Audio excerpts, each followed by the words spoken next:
Friends, welcome back. अब ये जो खबर है उसको सुनकर ऐसा लगेगा जैसे जो हमारा बुरा सपना है ना वो सच हो गया है, साबित हो गया है।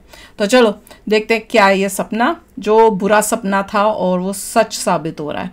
तो वीडियो शुरू करते हैं। वीडियो शुरू करने से पहले अगर आप चैनल पर नए हो और आपने अभी तक सब्सक्राइब नहीं किया तो जल्दी से पहले सब्सक्राइब के बटन और बेल आइकन को क्लिक कर लो ताकि आपको हमारे सारे न्यू वीडियोस के नोटिफिकेशन मिल जाए जैसे हम अपलोड करें। अगर आपको वीडियो पसंद आता है प्लीज लाइक एंड शेयर। चलिए शुरू करते हैं। ईरान ने आखिरकार वो कर दिखाया जिसका डर पूरी दुनिया को था, खास करके इजराइल अमेरिका को। ईरान ने अपना पहला न्यूक्लियर टेस्ट कर दिया है, अपना पहला परमाणु बम चलाकर।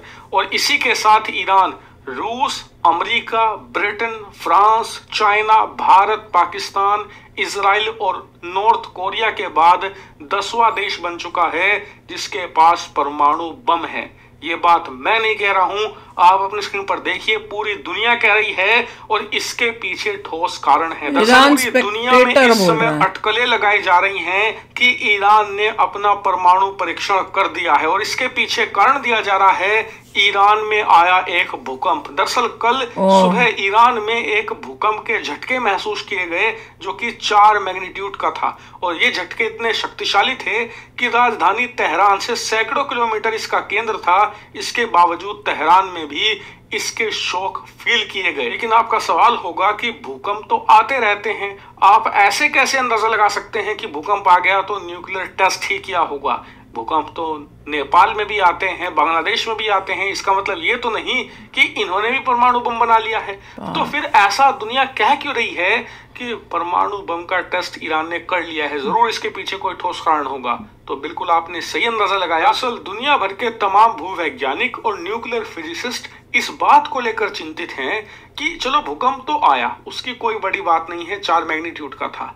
इशू ये है कि जिस इलाके में इस भूकंप का केंद्र था, यानी कि जहां से ये शुरू हुआ, वहां पर भूकंप ईरान में आते ही नहीं है। बहुत ही लंबे समय से वो एरिया शांत है। वहां पर जो टेक्टोनिक प्लेट्स की एक्टिविटी है वो भी ऐसा नहीं है कि इरेगुलर हो या फिर वहां पर भूकंप आने की आशंका लगती हो। तो ऐसे में वहां पर भूकंप का आना इस बात की ओर अंदेशा करता है कि शायद ईरान ने एक अंडरग्राउंड न्यूक्लियर बम का टेस्ट या परीक्षण कर लिया है। दुनिया भर के वैज्ञानिकों की जो अटकलें हैं ना, उन्हें इसलिए भी ज्यादा सपोर्ट मिल रहा है क्योंकि 24 घंटे से ज्यादा बीत चुके हैं, ईरान ने इन भूकंप के झटकों पर कोई भी ऑफिशियल स्टेटमेंट नहीं दिया है। इसीलिए इजराइल और अमेरिका को चिंता है कि आने वाले कुछ दिनों के अंदर ईरान ये ना कह दे हमने 6 अक्टूबर की रात को अंडरग्राउंड न्यूक्लियर टेस्ट अंजाम दिए थे जो सफल हुए, और इसी के साथ हम दुनिया के 10वें देश बन चुके हैं जिनके पास परमाणु बम की ताकत हो। इस समय इजराइल अमेरिका की सबसे बड़ी मुसीबत और डर है जिसे वो कभी भी सच साबित नहीं होने देना चाहते।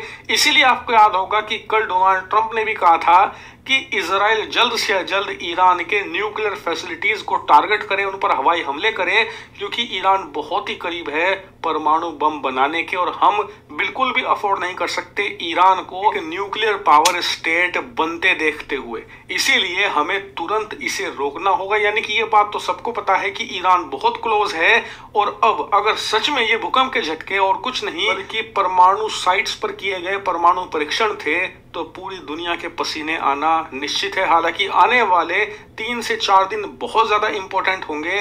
देखते हैं कि आखिरकार इसकी सच्चाई है क्या। और या अगर ये सच है तो बहुत ही गंदी न्यूज है ये। और अब मैं ये सोच रही हूँ, मैंने कह रही हूँ ये तो बाजी नहीं आए। 7 अक्टूबर से एक दिन पहले अगर इन्होंने टेस्ट किया है, इसका मतलब ये अगर ये बात सच है तो इन्होंने ऑलमोस्ट सब कुछ रेडी किया हुआ था, बस वेट कर रहे थे कि कब कैसे टेस्ट करें।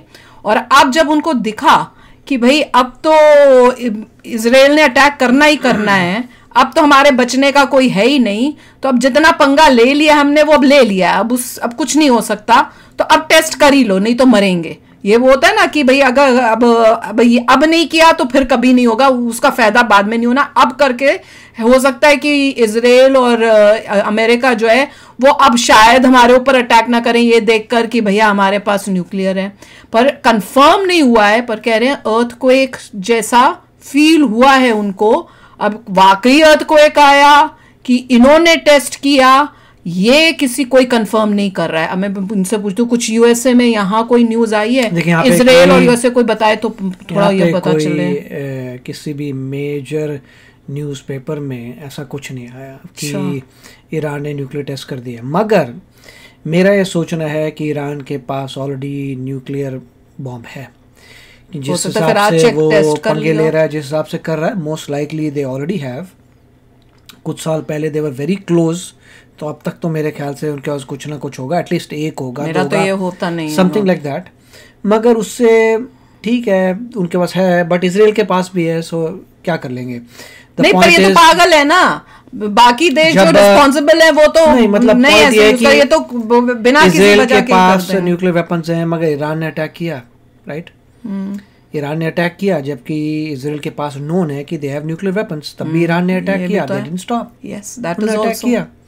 तो अगर ईरान के पास आ जाते हैं तो इसका मतलब ये थोड़ा ना कि इसराइल स्टॉप कर देगा, Israel will also take its thing. तो अगर हर बंदा ये सोचने लगा कि अगले के पास न्यूक्लियर वेपन, अगर ऐसा होता तो कभी भी ईरान अटैक नहीं करता इसराइल को। पर इसराइल जो है वो एक रिस्पॉन्सिबल कंट्री है, वो हर चीज सोच समझ के वो करती है। ईरान तो कट्टरपंथी लोगों की बनी देखिए, अगर उसके पास है भी तो फर्क नहीं पड़ता, रशिया के पास भी है, यूएस के पास भी, इंडिया के पास भी, काफ़ी पाकिस्तान के कितने, मतलब पॉइंट ये है कि कोई भी इंसान न्यूक्लियर वॉर में नहीं पड़ना चाहता, क्योंकि उसे डिस्ट्रक्शन ऑफ एवरीबडीज लाइफ होती है। कोई नहीं चाहेगा कि मैं अपनी पूरी फैमिली उड़ा दूं, अपने बच्चे उड़ा दूं, सब कुछ उड़ा दूं, अपना पूरा खत्म कर दूं, पूरे अर्थ को खत्म कर दूं। नोबडी वांट्स इट, इसलिए कोई नहीं करेगा। होप तो यही है कि इतनी अक्ल तो है इनमें। ये देखिए कि आज भी जो है हमास ने रॉकेट्स फायर किए हैं ऑन इजराइल, हाँ 7th को, जबकि इजराइल ने कुछ नहीं अभी सुनने मुझे तो इजराइल तो अटैक कर रहा है, हाँ। दबा के हिजबुल्लाह पे, they are trying to finish off Hezbollah. नहीं तो था कि हो सकता 7th को कुछ मेजर करे, पर नहीं किया। और इजराइल ये भी कह रहा है कि उनको री अटैक करना है गाजा में, जहाँ पे हमास थोड़ा वापस आ रहा है। तो अच्छा। उनकी ये भी न्यूज़ आई है कि वापस उन्होंने ऑपरेशंस अपने कर दिए हैं बैक टू गाजा, जहाँ पे नॉर्दर्न गाजा में उनको नज़र आ रहा है कि वापस आ रहा है हमास, तो वहाँ पे उनको न्यूट्रलाइज करने के लिए again they have sent it. और साथ में उन्होंने इंक्रीज करे अपने force in Lebanon to Hezbollah को उड़ाने के लिए। यमन अभी चुप है, और मगर बहुत कुछ चल रहा है इंटरनली। देखिए, जब भी पहले लग रहा था कि ईरान काउंटर करेगा, जब उसके बंदे को मारा था तो ये लग रहा था कि डेफिनेटली ईरान करेगा, तो पूरा शांत हो गया था। कुछ दिन तक शांति थी, फिर सडनली अटैक हुआ था। तो यहाँ पर भी वैसा हो रहा है, अभी सब लोग भूल जाएंगे, थोड़े दिनों में भूल जाएंगे, अच्छा इसराइल करेगा, पता नहीं कब करता है, कब। जब आपको ये फीलिंग आ जाएगी पता नहीं इसराइल कब करता है, तब होगा। क्योंकि हमेशा ऐसे होता है कि आप भूल जाते हैं कि आई डोंट नो ईरान कब करेगा, ईरान डज इट। अब यहाँ पर मुझे लगेगा I don't know when Israel is gonna do it, Israel will do it. मगर अगर उनका न्यूक्लियर वेपन आता है और क्लियर हो जाता है न्यूक्लियर टेस्ट किया है, तो हेडलाइन न्यूज़ बनेगी ये पूरे न्यूज़पेपर्स में। अभी वेरीफाई कर रहे होंगे कुछ और, वी विल नो, बट मेरे को लगता नहीं है उससे कुछ ज़्यादा फ़र्क पड़ने वाला है। इजराइल फिर भी अटैक तो करेगा। बाय गॉड, देखो भैया, मैं तो ये सोच रही हूँ कि इतना तो इजराइल को पता ही हो जाएगा इमीडिएटली। इजराइल को तो ये बहुत जल्दी पता चल जाना चाहिए था सबसे पहले कि इन्होंने किया है, जगह जगह गया हुआ है। तो अगर अभी तक न्यूज नहीं आई है तो मेरा तो यही होप है कि ना बनाओ, ये ऐसी अफवाहें हो यार। तो चलो आप भी शेयर करना अपने थॉट्स। चलते हैं, मिलेंगे नेक्स्ट वीडियो में बहुत ही जल्द। Till then take care and bye bye. तो अगर आप मेरे इस चैनल पे नए हो तो जल्दी से सब्सक्राइब के बटन को हिट करो और बेल आइकन को क्लिक करो, ताकि आपको मेरा जब नया वीडियो मैं लगाऊं आपको उसके बारे में जल्दी से पता चल जाए।